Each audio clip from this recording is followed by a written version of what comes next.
So we were talking about earlier regarding the Ben Simmons dilemma here. Now, for those who are not familiar, Ben Simmons is still a current player for the Philadelphia 76ers, and the controversy started when to an astonishing, not to astonishing surprise, but it all started when during Game 7 of the playoffs last season. It was a crucial game, and Ben Simmons was supposed to be able to score at will, especially for his height at 6'10". Anyway, an ensuing play where he made the move towards the basket or towards the hoop, and he was supposed to make, you know, I think it was only Trey Young stopping him from score, so he could dunk over him. But anyway, he passed the ball to his teammate because fearing of getting fouled. And why was he afraid of getting fouled? Because he's a terrible shooter, which goes back to the main problem here, that the flawed player that is Mr. Ben Simmons here. Now, who's at fault here? Because he's now asking for him to be traded, and the Philadelphia 76ers, the team, is not holding his breath, but looking for the best deal for the team here. Now, question is, who's at fault here? Is it neither, or is it Ben Simmons' fault? Is it the team's fault, or is it both of their faults here? So we'll take a closer look here. So as mentioned, they're now at an impasse here, and as mentioned, Mr. Ben Simmons has stated that he doesn't want to go to training camp until he is traded here. Now, obviously, money is an issue here, so I don't know. Ben Simmons is willing to forego tens of millions of dollars for missing practices and even games in the future here. Now, just to give context to Mr. Ben Simmons, he's a tremendous player at a young age of 25. He's already a three-time All-Star and a two-time All-Defensive player selection here, which is, provides credence to his potential and his ability with what he has right now. But the problem here is, come playoff times, which a lot of Philadelphia supporters are ambitioning that they were able to reach the conference finals and hopefully reach the finals and even win the championship there, playing alongside with Joel Embiid. But the problem here is there's a flaw to Mr. Ben Simmons' game, which is for a guard who is ball dominant, cannot shoot jump shots, cannot shoot free throws, cannot even shoot 3-point shots. Now, doesn't mean he cannot be a great player here, but the fact is he's not willing to improve and take the shots necessary. Now, there have been videos, I think, before the start of each summer for the past 3 years that showcasing that he can shoot from the mid range to the 3-point shot. But in the actual game in the NBA, he doesn't even attempt to do that. And the question here is, it limits the options that the team can reach because of his limitation here. And obviously, the opponents knows about this, so they're just willing to ignore him. So the defender who's defending him would leave him and then double team other players like Joel Embiid or even Tobias Harris here in this case, so that it congest the space in the half court area, which obviously if you're Joel Embiid, you need a lot of space to move around, especially in the low post, and you need shooters, and Ben Simmons is not a shooter here. That one thing is certain here. So the question here is, what happens here?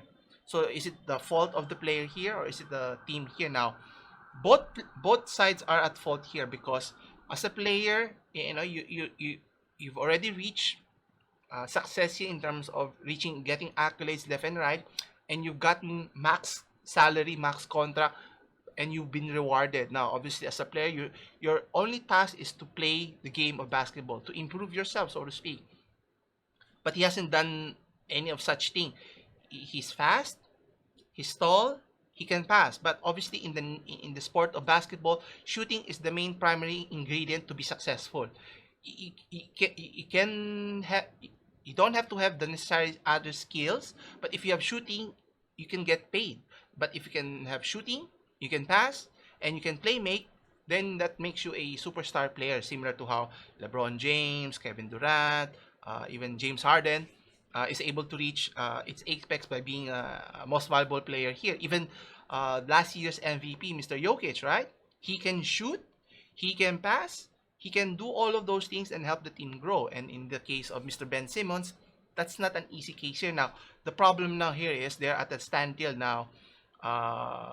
Does Ben Simmons here have leverage in terms of uh, being able to command a trade wherever he wants. Obviously, he's under contract for 4 more years, so technically, the 76ers don't have to do anything. Doesn't have to appeal to his preferences wherever he wants to go, whichever team. But the problem on the team side, Philadelphia here, is there was an offer last season to trade for him for James Harden. Now, whether that's true or not, there's an opportunity here, right? It's a big upgrade from Ben Simmons to James Harden, a proven, tested uh, player, elite player, an up and coming, not battle tested. But they made their bed by choosing a younger player here. And the problem here is they did not even uh, develop the player over the course of that several years before getting the extension contract that he got recently. And that's almost on the team here, because if you look at it, take a look at the Mr. Kawhi Leonard, right? Before he was playing in Toronto and now in Los Angeles Clippers, right? Before, he was an unknown player drafted by the San Antonio Spurs, and for all of his skills that he has now, he did not have that skills at the start. He only had defensive skills, and his defensive ability here. Shooting was only developed later on, which I think both parties should have collaborated to improve their chance. Otherwise, they won't be in this situation here. If Ben Simmons had developed even just a mid-range shot, or even was able to hit the free throws, then they would be in the conference finals, and even at best reach the championship or the finals, or even win a championship last year. But that's not the case here. And the question here is, what happens here now? So do you lay blame here on each side until there's an impasse? Now, obviously, they're trying to find leverage where there's none.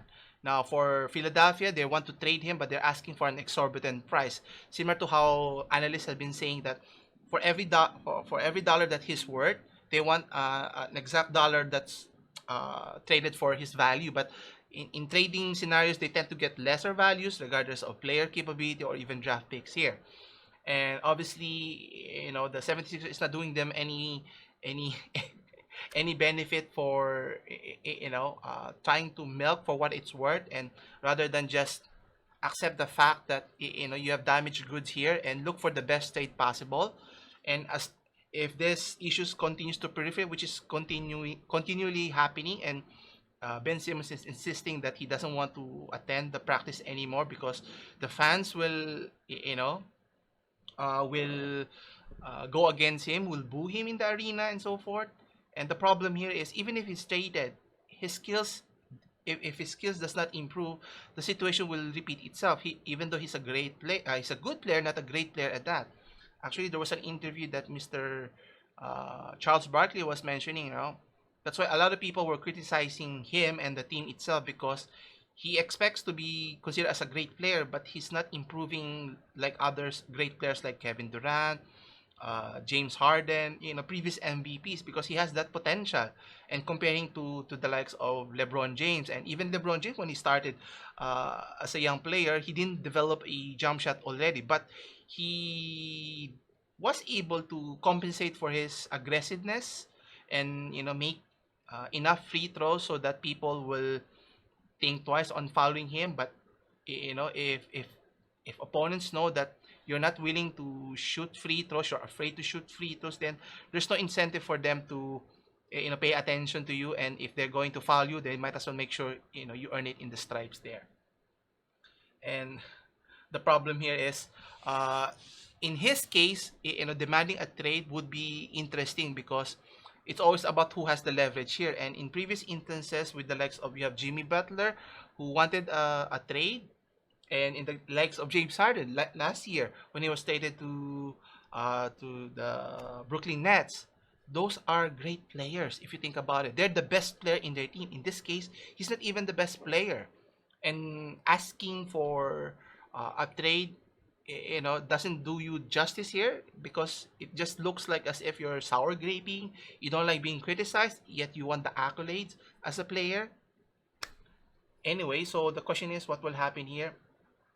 Again, I think at the end of the day, money matters here. And if the team were to find him, or not pay his salary, Siemens has no option but to go to the facility and play the game, play it out, no matter what the public perception would be. Even if it, especially if it rolls onto the start of the season, it's not going to look good for Mr. Simmons. If I were him, he should have kept his mouth shut and try to help the team, find him a trading partner that would leverage him. That he's a up and coming player. He's still 25 years old, and if we were just to develop a habit of being aggressive, of having that consistent jump shot, not 3-point shot necessarily, and have a high enough percentage that people would think twice of following him, then I think it would be a win-win scenario here. But as it stands now, he could lose over $200,000 for every practice game that he misses here. So I think I can confidently say that he doesn't want to miss any of those money.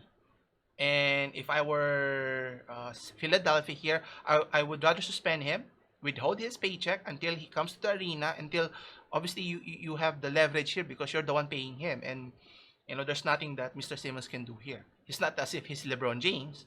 That's a totally different discussion here.